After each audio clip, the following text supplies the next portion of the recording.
Que mulher não gostaria de desbravar, de desvendar e de viver o amor e o sexo nas suas mais profundas dimensões? Que mulher não gostaria de viver ardentemente cada paixão, sem medo e sem tabu? Que escritora melhor soube explorar o íntimo das fantasias sexuais femininas, tanto na realidade quanto na ficção, ao ponto de desafiar todos os interditos e de derrubar todos os cânones sagrados, ou seja, o incesto e a maternidade, para conhecer a si mesma e para transmitir a experiência do amor sensual? Estamos falando de Anaïs Nin, escritora ímpar, cuja obra vem sendo aos poucos descoberta e estudada por diversos leitores e críticos no Brasil e no mundo. Eu sou Cristiane Lima, professora de língua portuguesa. Convido a todos vocês a lerem o primeiro número da revista Quixará, que trata de um panegírico dedicado a essa grande escritora franco-americana, Anaïs Nin.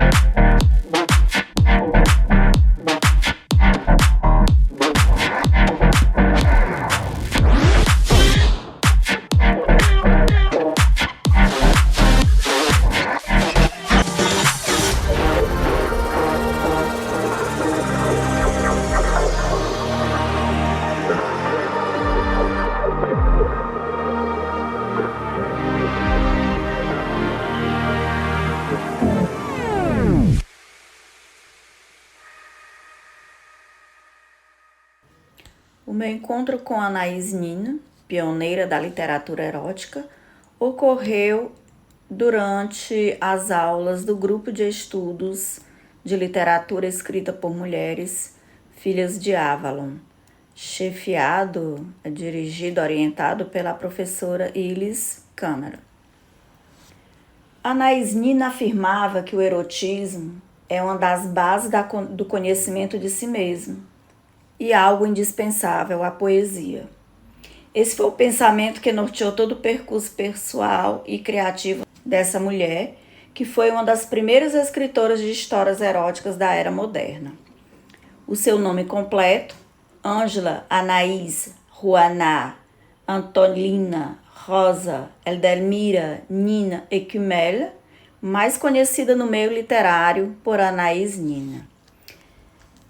A razão pela qual eu escrevi um panegírico sobre essa grande mulher não fica somente no seu percurso literário, mas sim na sua vida.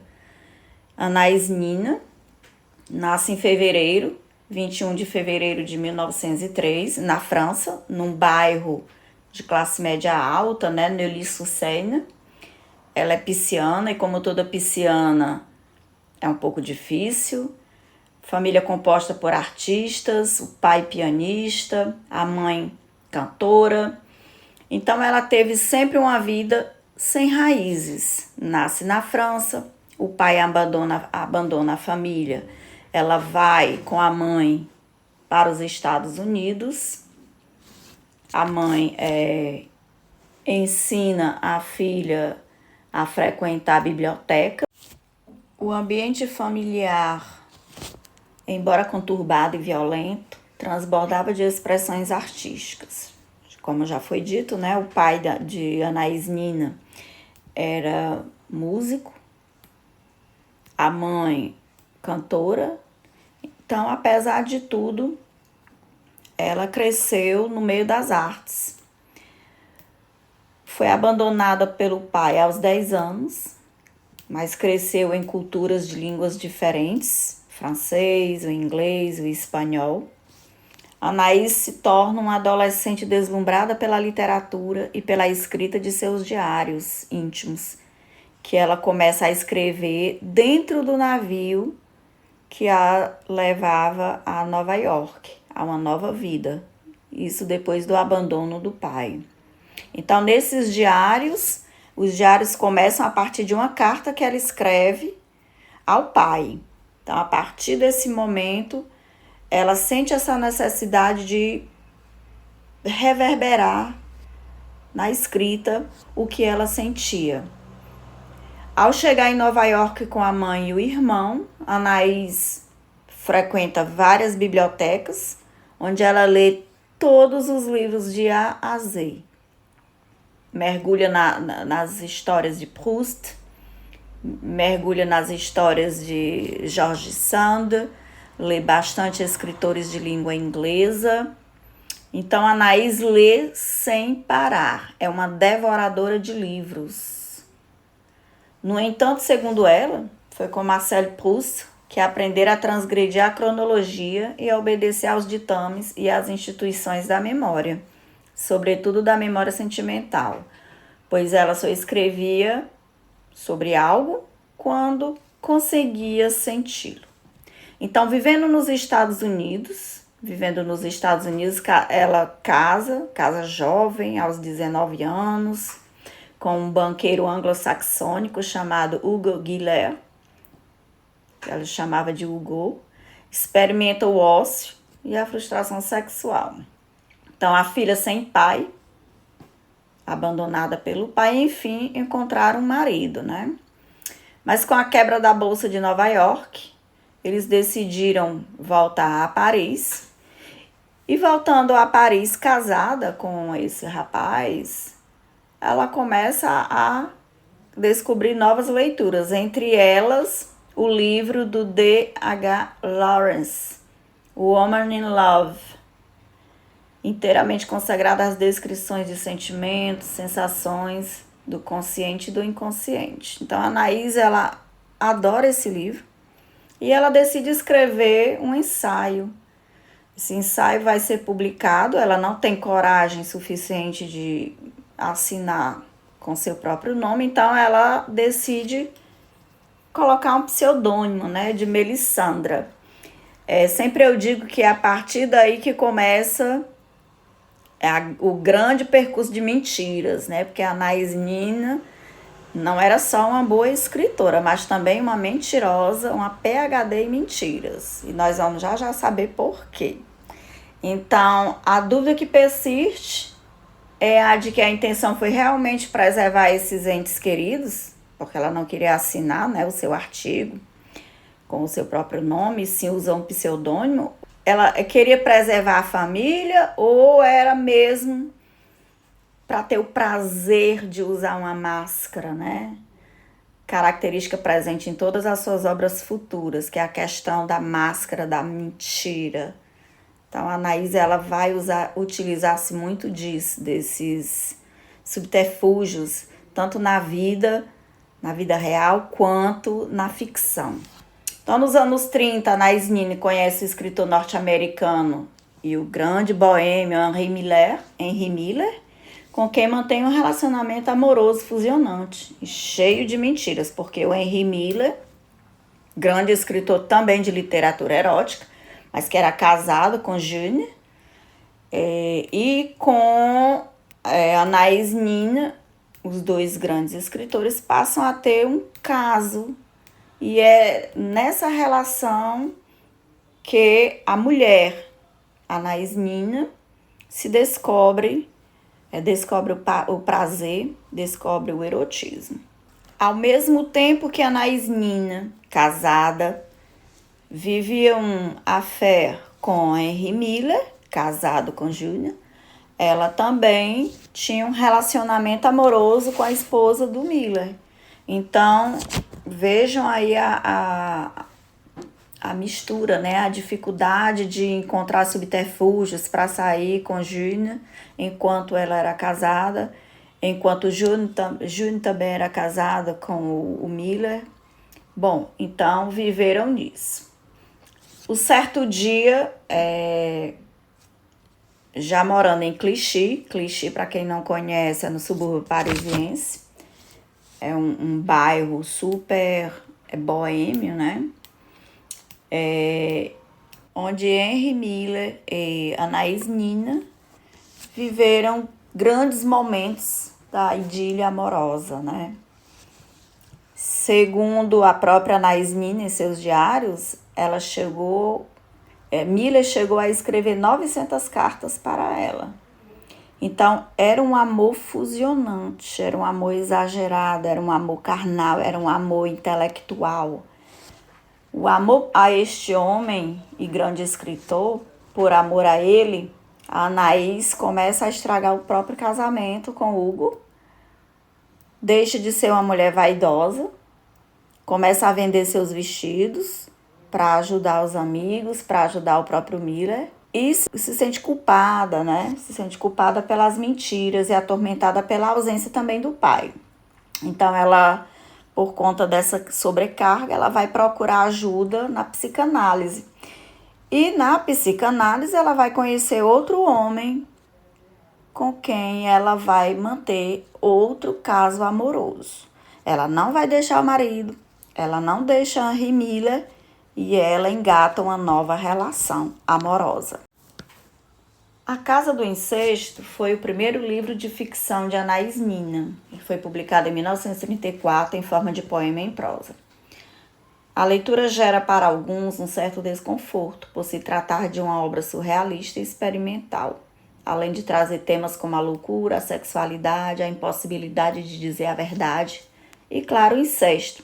O incesto sempre foi um tema muito presente na vida e na obra da Anais Nin. Por que na vida? Porque ela sempre amou o pai. Então, chega um momento na vida dela em que ela, com Henry Miller, casada com Hugo, frequentando o psicanalista, o pai aparece em sua vida. E daí eles vivem um momento carnal, né? Eles têm uma relação amorosa. Então, é um momento onde acontece o incesto. Então, ao lermos o texto, quem lê A Casa do Incesto, que é um livro totalmente assim psicodélico, né? Muito surreal, tem essa impressão de embarcar em uma prisão psíquica carregada de sofrimento e de culpa, justamente por conta dessa questão do incesto. Então, lembramos que Nina, após longos anos de abandono, reencontra o pai e com ele vive uma relação incestuosa ao mesmo tempo que era amante de Miller, Hank, Eduardo, que é um grande amigo, e casada com Hugo. Então, de um desses relacionamentos, ela engravida e resolve fazer o aborto aos 6 meses de gestação. Então, o bebê era uma menina de pai incerto. Então, em seus diários, ela conta as dores pelas quais ela passou e as atrocidades que foram realizadas durante o procedimento para expelir, não vou mais dizer o feto, porque 6 meses não é mais o feto, o bebê. Então, nos seus diários íntimos, ela revela as dores e as atrocidades cometidas durante esse processo, assim como a presença de todos os seus amantes no seu leito de hospital. O fato é que Anais Nin não queria ser mãe. A maternidade não estava em seus planos. Ela nunca desejou ser mãe. É bom ressaltar que uma das maiores contribuições para a literatura, além dos romances, foram os diários íntimos. Então, em um desses diários, ela conta como começou a escrever literatura erótica. Como nasceu a coletânea mundialmente conhecida, coletânea de contos eróticos, Delta de Vênus. Então, segundo a própria Anaís, tudo começara em 1940, quando um colecionador de livros propõe a Miller de escrever narrativas eróticas para um rico cliente com a tarifa de $1 por cada página. Ele aceitou porque precisava de dinheiro, mas não era algo que o desse prazer. A Anaís mesma diz que a pornografia naquela época era como se fosse assim, um tráfico, né? Um tráfico lucrativo. As pessoas, de maneira anônima, vinham e encomendavam os textos eróticos para ler em seus ambientes, lá em seus quartos, com as suas amantes, com seus amantes, enfim. O fato é que Mila aceita mas ao longo do tempo isso começa a ser um peso para ele e ele passa o bastão para Anaïs Nin. Então ele pede a Anaïs que continue a escrever em seu lugar. Ela hesita, mas acaba aceitando, porque ela precisava de dinheiro para ajudar o seu jovem amante Gonzalo. E também ajudar alguns amigos. A casa de Anaïs Nin era uma casa que acolhia todos os amigos, artistas. E naquela época de crise mundial, então ela ainda tinha um pouco de recursos graças ao marido, que era banqueiro, né, na época. Então ela aceita esse trabalho e todo dia pela manhã, após o café da manhã, son petit déj, ela começa a erotizar. Erotizar no sentido de escrever seus textos, construir narrativas eróticas, surrealistas. Então, desse modo, nas páginas de Delta de Vênus e também de Pequenos Pássaros, que eu adoro Pequenos Pássaros, temos narrativas que retratam com a sinceridade impactante aventuras sensuais repletas ao mesmo tempo de delicadeza e de estilo e da pungência sexual que ela experimentou em sua própria vida. À frente do seu tempo, Anaïs Nin escreve como ninguém os mais ocultos desejos humanos, sobretudo os femininos. Apesar de os editores acharem sua obra interessante, classificaram-na de impublicável. E isso para Nin não foi fácil de suportar. Por isso ela decide, mulher forte que era, né, criar, com a ajuda de Francis Teloff, sua própria editora, a Germo Press. Então, ela mesma compra os aparelhos, ela mesma faz a montagem e aí consegue publicar algumas de suas obras. Mulher amante, escritora ardilosa, extravagante, inteligente com o quê de magia, Anaïs Nin atrai e frequenta numerosas personalidades de sua época, tais como Antonin Artaud, Breton, Durel, Rank, Brassai. Com tantos amantes e obras de cunho erótico pornográfico já publicadas, ela foi mais ousada em sua vida pessoal do que suas contemporâneas. Então, Simone de Beauvoir, Doris Lessing, Virginia Woolf, entre outras. Anaïs Nin foi uma mulher símbolo dos arquétipos tradicionais de esposa, dona de casa e amiga fiel, mas também da guerreira amazona autônoma, que não se dobra à vontade masculina e, ao contrário, sabe jogar com os homens com grande habilidade, conforme afirma a sua biógrafa, né? Segundo ela mesma, ligar o erotismo à emoção, ao amor, à escolha de determinada pessoa, personalizar, individualizar, essa será a obra das mulheres. Daí sua admiração pela escritora francesa Violette Leduc, que eu adoro também, gosto demais da Violette Leduc, que foi contemporânea de Simone de Beauvoir. Portanto, Anaïs Nin projeta e espera da mulher contemporânea, da mulher escritora, a disposição para escrever com base nos próprios sentimentos e experiências.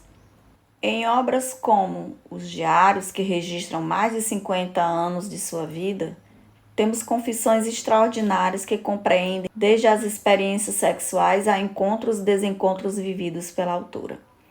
Outras retratam igualmente sua realidade mesclada como um toque de fantasia, mas que nos impressionam pela ousadia e criatividade de uma mulher escritora hors norma e corajosa, que derrubou inexoravelmente vários cânones sagrados.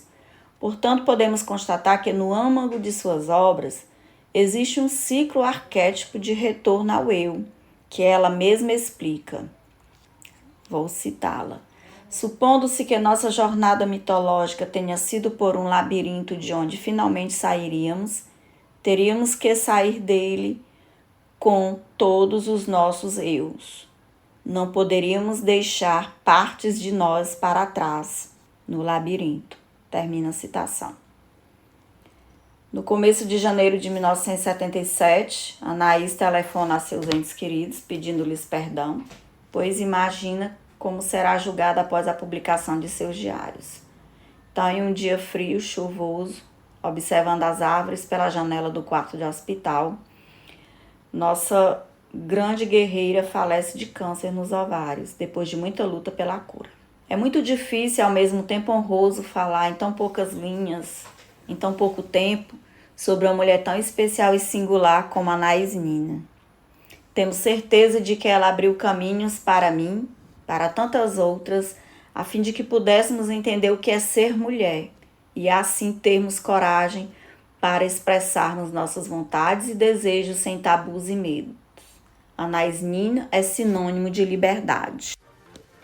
Bom, eu espero que vocês leiam o panegírico, publicado no número 1 da revista Quixará, sobre Anais Nin, e que ele, de certa forma, contribua para que as pessoas passem a conhecer essa pioneira, essa mulher tão extraordinária que foi a franco-americana Anais Nin. Eu agradeço a oportunidade de coração. Obrigada a todos e a todas.